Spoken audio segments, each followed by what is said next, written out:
1:31 de la tarde. En este año 2023 hay numerosas películas que cumplen 50 años desde su estreno. Por ello hoy queremos dedicar este espacio Cultura de Cine a recordar una de ellas, El Golpe, la que es considerada una de las mejores películas de la historia del cine, protagonizada por Paul Newman y Robert Redford, dos de los grandes. Vamos a hablar con Luis Alberto Jiménez, ya saben, nuestro experto en cine, en el séptimo arte de esta película. Luis Alberto, ¿qué tal? Buenos días. Hola François, buenos días. Bienvenido. Pues ¿qué tal aquí todo? estamos, si te parece, para hablar de esta película que ha cumplido, bueno, este año cumple 50 años. Como tú has dicho, está protagonizada por los dos grandes actores, Paul Newman y Robert Redford, que se unían al director George Roy Hill y protagonizaban El Golpe. Ya venían de otra película en el año 1969, en la que también tuvieron mucho éxito, Dos hombres y un destino. Esta película, como tú has dicho, es divertida, tiene de todo, tiene intriga, diversión, suspense, y la primera vez que la vemos, siempre nos sorprende la película. Aunque luego ya cuando la veamos las demás veces, sabemos más o menos lo que va a pasar, claro. Pero es una película que nos engancha desde el primer momento por todo lo que ocurre. Y si te parece, que vamos a hacer brevemente de una reseña de lo que trata. Sí, el argumento, ¿de qué trata? Efectivamente, el argumento nos lleva hasta el Chicago de los años 30, durante la Gran Depresión, donde un joven estafador, que interpreta Robert Redford, quiere vengarse del asesinato de su socio, y para ello se une a un maestro de la estafa, que interpreta Paul Newman, con el fin de timar a un banquero que estuvo involucrado en la muerte de su amigo. Y a partir de ahí se intenta hacer, como dice la película, un golpe, un timo, para conseguir vengarse por ese fallecimiento. Tenemos que decir que la película se estrenó en Estados Unidos el 25 de diciembre de 1973, mientras que en España lo hizo el 18 de abril del año siguiente, 1974. También podemos comentar el sueldo que tuvieron los dos protagonistas. Cobraron cada uno $500.000, pero de la época, no de ahora, claro. Que si lo extrapolamos con toda la inflación y con todo lo que ha ocurrido durante estos 50 años, ahora sería unos $3 millones para cada uno. Hombre, está mal. No está mal, ¿verdad? La cifra no está mal, aunque teniendo en cuenta que Paul Newman y Robert Redford en aquellos tiempos ya eran de los grandes, ¿no?, del séptimo arte, la verdad es que se cobraba menos en aquellos tiempos, ¿no?, para ser unos grandes actores. Sí, se cobraba menos, pero siguen siendo de los mejor pagados, yo creo, en el mundo, sobre todo Robert Redford, que es el que vive. Bueno, la película ganó 7 de los 10 Oscar a los que estuvo nominada, entre ellos el de mejor película, mejor dirección, mejor vestuario y mejores decorados. Yo con estos dos últimos, vestuario y decorados, si recuerdas, la ambientación era magnífica, los vestuarios eran perfectamente reconocibles de los años 30, y yo estoy totalmente de acuerdo con esto. Y también otra curiosidad, podemos decir que Robert Redford estuvo nominado como mejor actor protagonista, pero no lo consiguió. Y esta, fíjate qué curiosidad, es a lo largo de toda su carrera la única vez que estuvo nominado a un Oscar como mejor actor protagonista. En cambio, sí lo ganó como mejor director por la película Gente Corriente de 1980. Tenemos que decir que El Golpe obtuvo un total de 18 premios, que no lo vamos a hablar aquí porque si no tendríamos que estar todo el espacio hablando de los premios. Pero y en cuanto a Paul Newman, que tampoco tuvo mucha suerte con el tema del Oscar. Pues bueno, déjame decirte otra curiosidad, que Robert Redford no vio la película hasta junio del 2004, o sea, debe ser de los actores o actrices, intérpretes que hacen una película y que luego no tienen la intención o no van a verla o no quieren ni verla. Entonces, pues es un dato que ha salido en la prensa, y hasta junio de 2004 Robert Redford no vio la película. Fíjate qué casualidad. Y también, como tú decías, Paul Newman, que aquí no estuvo ni nominado al Oscar, sí que ganó uno en su carrera, pero fue por El color del dinero en el año 1987 y como actor principal.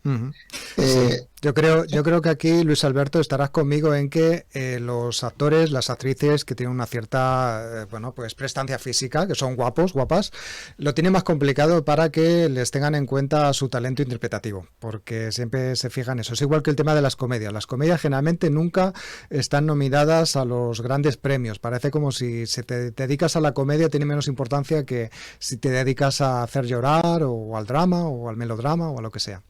Sí, pero fíjate, hay muchas declaraciones, sobre todo de directores, que dicen que es mucho más difícil hacer una comedia que hacer un drama, porque claro, hacer reír tiene otros mecanismos, es fácil que caigas en el ridículo. Si quieres hacer escenas para que la gente nos riamos, pues luego a lo mejor es fácil pasar la línea que separa la comicidad de la parodia. Entonces a lo mejor por eso muchas veces la comedia está tan minusvalorada, podríamos decir. O sea que, pero es difícil hacer cine, y como tú dices, pues la comedia es el patito feo, podríamos decir, del cine, aunque hay grandes comedias, por supuesto. Desde luego. Vamos a continuar con el tema de los salseos, ¿no? De haber curiosidades. Por ejemplo, Robert Shaw, el actor que interpreta al banquero al que quieren estafar, ¿qué ocurrió con él antes del rodaje? Mira, justo antes de iniciarse el rodaje, se resbaló en una cancha de balonmano que estaba mojada y se rompió los ligamentos de la rodilla.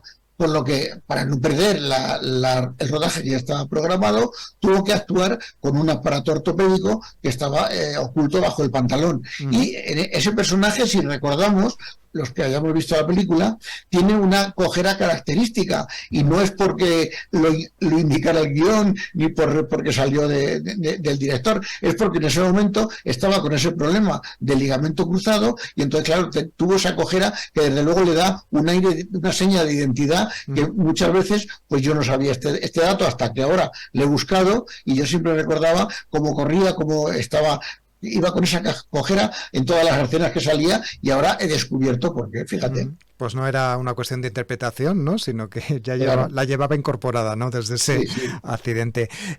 Hablemos de decorados, porque ya hemos hablado de que tiene unos decorados espectaculares. Uno nunca sabe muy bien si son reales o son ficticios, pero de cualquier manera los decorados también tienen una curiosidad. También.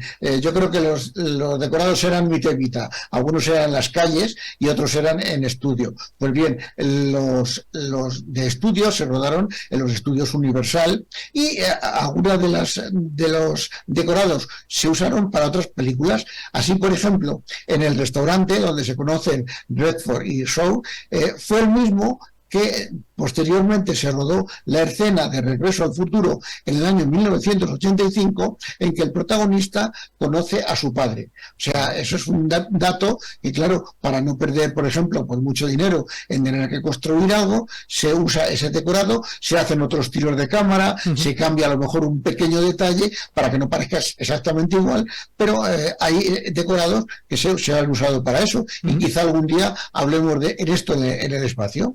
Pues sí, tenemos que buscar este tema también en el espacio.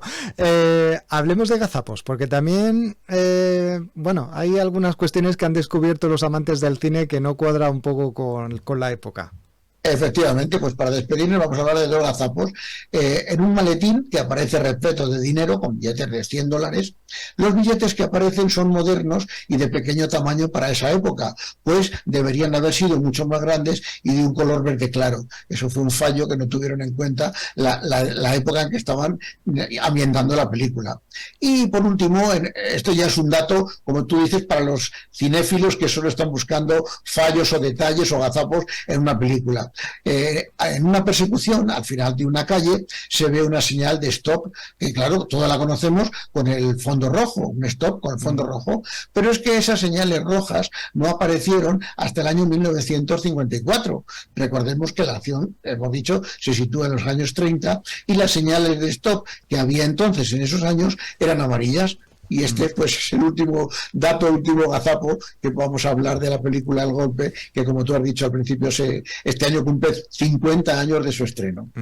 Bueno, pues sirva este contenido que hemos hecho, esta conversación que hemos tenido con Luis Alberto Jiménez para que, bueno, pues volvamos a acudir a verla en plataformas y disfrutemos de El Golpe con Paul Newman y Robert Redford, esa intriga en torno a estos timadores que en algunos momentos nos deja pues, sentados en la butaca pensando qué va a pasar, en otras veces pues podemos disfrutar de esa mirada pícara de Paul Newman o de esa pinta de chico fantástico de Robert Redford. Luis Alberto Jiménez, muchas gracias por acompañarnos una semana más. Nada, François, hasta el próximo día. Nos vemos, hasta la próxima.